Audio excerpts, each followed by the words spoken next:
Desde My Cyber Academy te doy la bienvenida a un nuevo curso de GNU Linux en el que vamos a estar tratando algunos temas como son la instalación y configuración de algunas de las distribuciones más importantes. Vamos a ver las operaciones básicas y el mantenimiento del sistema.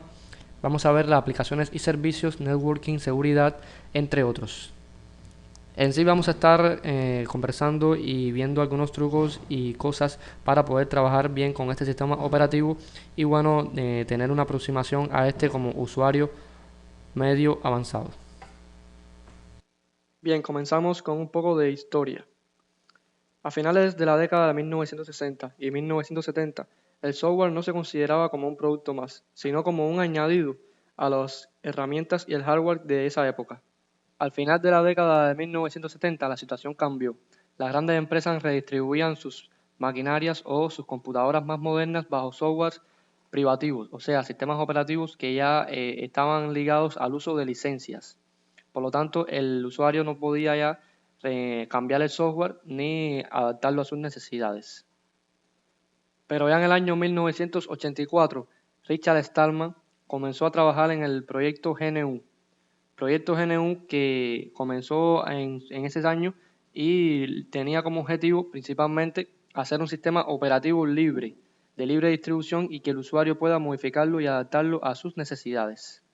Antes de haber comenzado con el proyecto GNU, Richard Stallman fundó la Free Software Foundation e introdujo el concepto de software libre y copyleft, conceptos que desarrolló para dar libertades a los usuarios y así restringir las posibilidades de apropiación del software.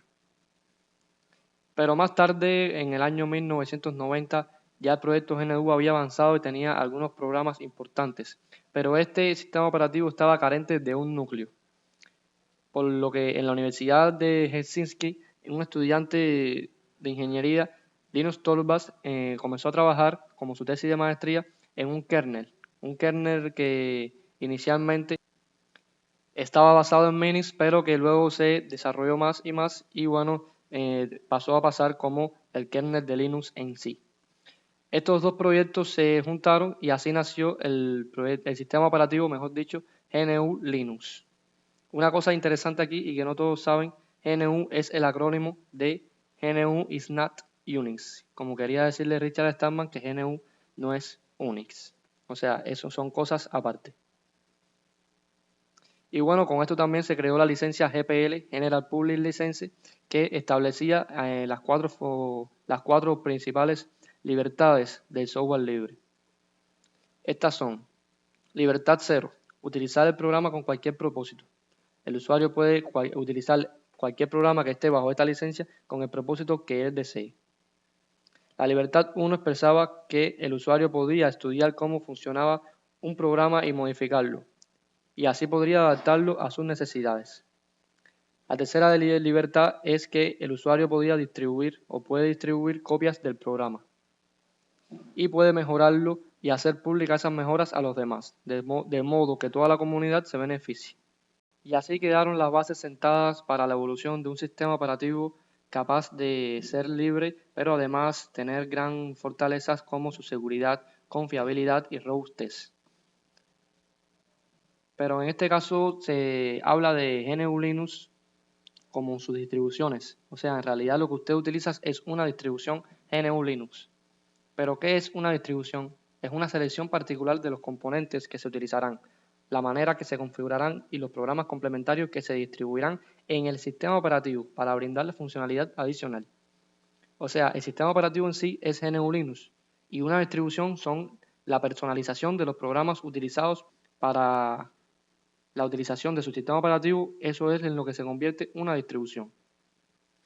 Y ahora me pregunto, ¿cuántas distribuciones existen? Pues existen cientos de ellas.